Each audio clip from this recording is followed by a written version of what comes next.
SG Consultancy Services. Study MBBS in Russia, Philippines, Uzbekistan.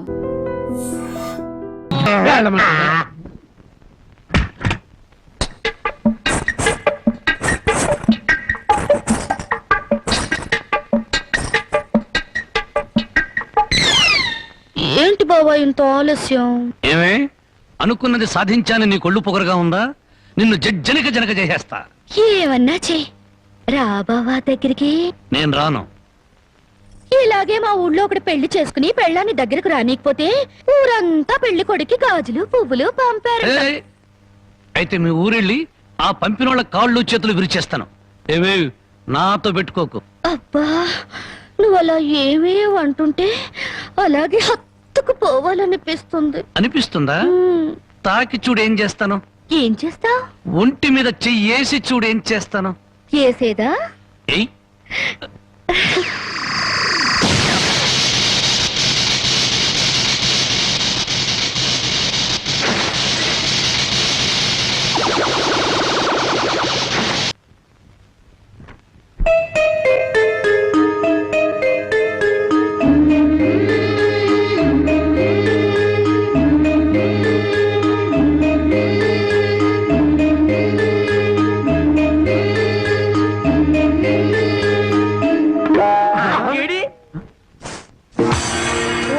తండ్రో ఇవాళ ఏంట్రా ఇంత పెన్నాడ ఇంటికి వచ్చేసా?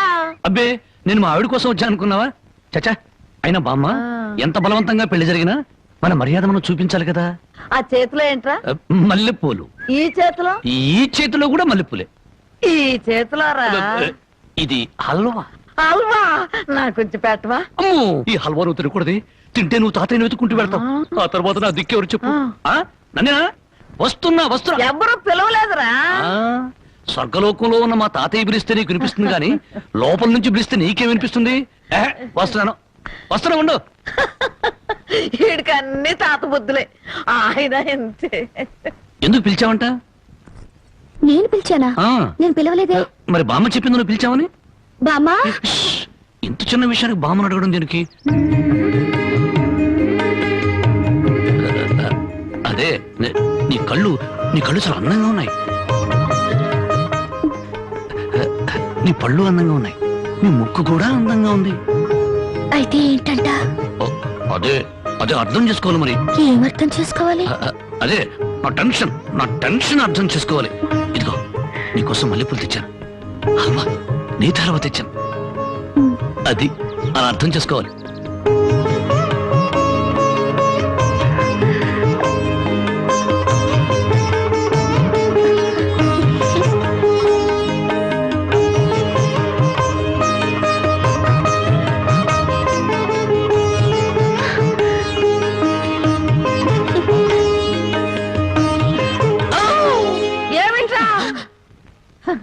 మా నాయన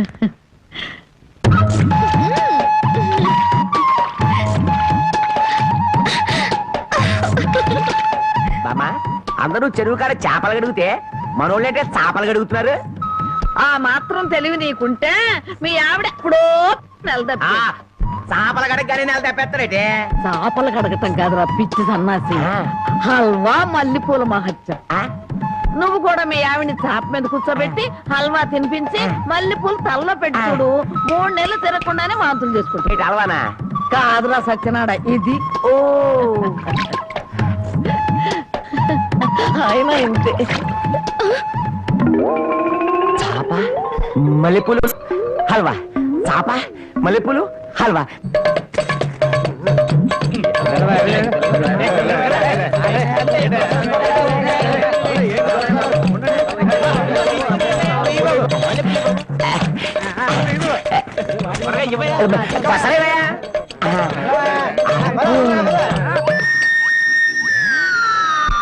నాగన్న చాలా చిత్రంగా ఉంది.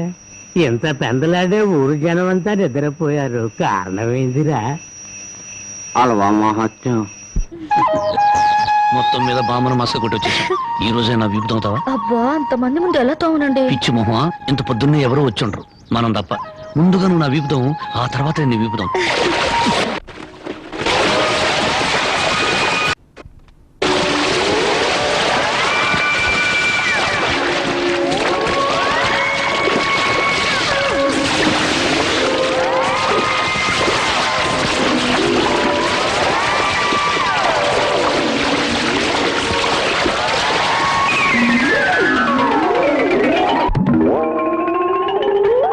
5 రూపాయలకి అల్లవా ఇవ్వండి.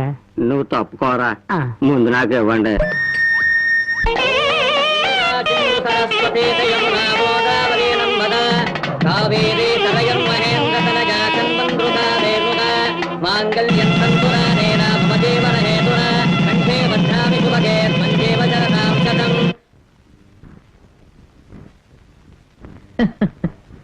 ఏమ్మా మామిడికాయలు తింటున్నావా? అవును బామ్మ, ఆ? ఈ మధ్య కడుపులో తిప్పుతుంది, కళ్ళు తిరుగుతున్నాయి, పుల్లటి మామిడికాయలు తినాలనిపిస్తుంది. బామ్మా ఒరే రాంబాబు, నీకు 100 ఏళ్ళు ఆయుషరా. మీ ఆవిడ కడుపుతో ఉంది. నిజంగానా?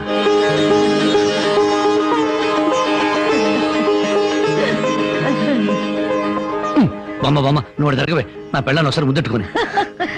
ఒక్కసారి ఏమిట్రా 100 సార్లు ముద్దులు పెట్టుకో. చూడు, ఇన్నాళ్ళకి మీ కడుపున కాయ కాస్తున్నందుకు నాకు ఎంత సంతోషంగా ఉందో. మా కడుపున కాయలు పళ్ళు పుట్టక్కర్లేదే, పుడితే నిప్పు లాంటి మనిషినా పుట్టాలి, లేదా ఝాన్సీ రాణైనా పుట్టాలి. అమ్మాయిని పుట్టింటికి తీసుకొచ్చి సారి పంచిపెట్టే అదృష్టం ఎలాగూ లేదు. అమ్మాయికి ఇష్టమైనవన్నీ చేశాను, జాగ్రత్తగా తీసుకెళ్ళిచ్చిరా. ఏమిటి రావి? అది జానకి కడుపుతో ఉంది కదండి, దగ్గరుండి ఏ ముచ్చటా తీర్చలేకపోయా, అందుకని.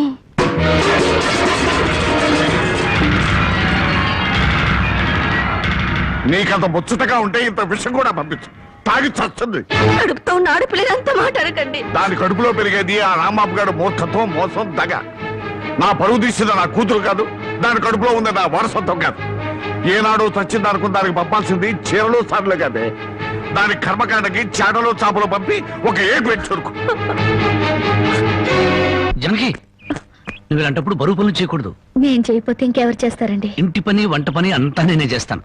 నా చిన్నారి బుజ్జి కదా, నా మాట వినవే. ఆ? ఆ?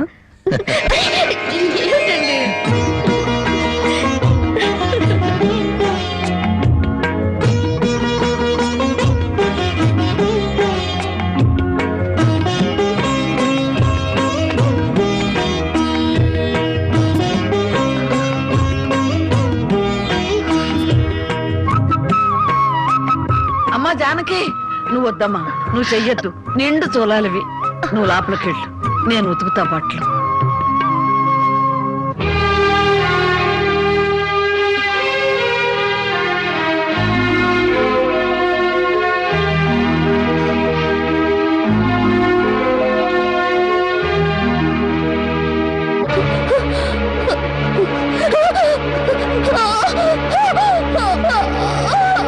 ఓర్చుకోమ్మా, ఓర్చుకో, మా తల్లివిగా ఓర్చుకో.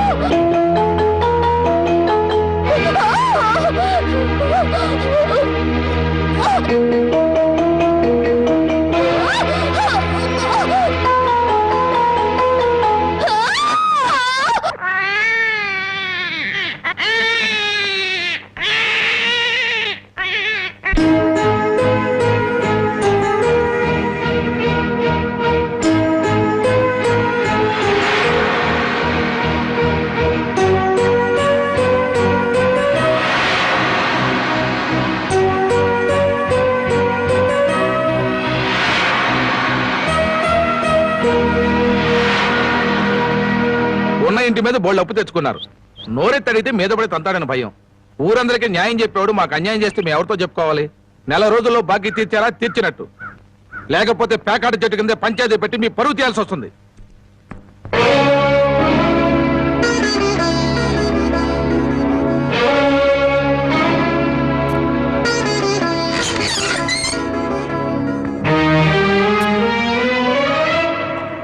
మగాడన్నాక కాస్త పౌరుషంగా బతకాలి. సోమరిపోత కన్నా నోరు లేని దున్నపోతలేనయ్యు. అవి మేత మేస్తాయి, కష్టపడి పని కూడా చేస్తాయి. ఎవరిని బామ్మ అంత ఎమోషనల్ గా తిడుతున్నావు? జానకి, గొడ్డి ఇంటికి వచ్చే ఏళైంది, కుడితి కలిపి పెట్టు. తులసి, నువ్వేంటమ్మా ఒక్కతనం ఎలా కూర్చున్నావు? ఏమైందమ్మా? వాతావరణం అంతా వేడివేడిగా ఉంది. జనకి, అన్న వడ్డించు.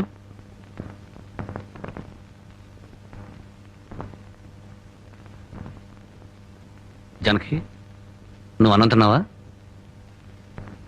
నిన్నే అడిగేది. అన్నం తిన్నావా? ఆకలి చచ్చిపోయింది. అన్నం తినాలన్న కోరిక లేదు, బతకాలన్న ఆశ లేదు. జానకి, ఎందుకురా ఆశ్చర్యం? నిన్ను కట్టుకున్న నేరానికి బ్రతుకుల విషాన్ని కొంచెం కొంచెం మింగటం ఇప్పుడిప్పుడే అలవాటు చేసుకుంటుంది. అమ్మా నేనేం చేశాను? నా మీద అందరూ కత్తి కట్టారు. ఇంకేం చెయ్యాలరా? ముష్టి పేకాట కోసం ఈ ఇంటి మీద తీర్చలేనంత అప్పు చేసావు, ఇంట్లో వస్తువులన్నీ అమ్మేశావు. ఇక ఈ ఇల్లు కూడా అమ్మేస్తే అందరం కలిసి ఏ చెట్టు కింద పడి ఉందో. అమ్మా చూడండి, భర్త రోగిష్టి వాడైతే భార్య మందులిచ్చి బాగు చేసుకుంటుంది, కళ్ళు లేని వాడైతే కంటికి పాపలా చూసుకుంటుంది, కాళ్ళు లేని అవిటి వాడైతే చెయ్యిచ్చి ముందుకు నడిపిస్తుంది. కానీ భర్త జూదగాడు సోమరిపోతూ అయితే ఎలా మార్చుకుంటుంది? కాపురాన్ని ఎలా నిలబెట్టుకుంటుంది? నన్ను క్షమించు జానకి, ఇక మీద పేకాడు జోలికి వెళ్ళాం. ఈ మాట నువ్వు ఎన్నిసార్లు చెప్పావు, మేము ఎన్నిసార్లు విన్నాం. లేదు బామ్మ, దేవుడి మీద ప్రమాణం చేసి చెప్తున్నాను, ఈ జన్మలో మళ్ళీ పేకాడను. నోరు లేని దేవుడి మీద కాదురా, నిన్ను ప్రాణానికి ప్రాణంగా ప్రేమించే నీ పెళ్ళాం మీద ప్రమాణం చెయ్యి. నా పెళ్ళం మీద ఏ మాట తప్పితే నేను చచ్చిపోతానన్నా? అలాగే జానకి, నీ మీద ప్రమాణం చేసి చెప్తున్నాను, ఇక పేగ ముక్కలు తాకను, నీ మీదొట్టు.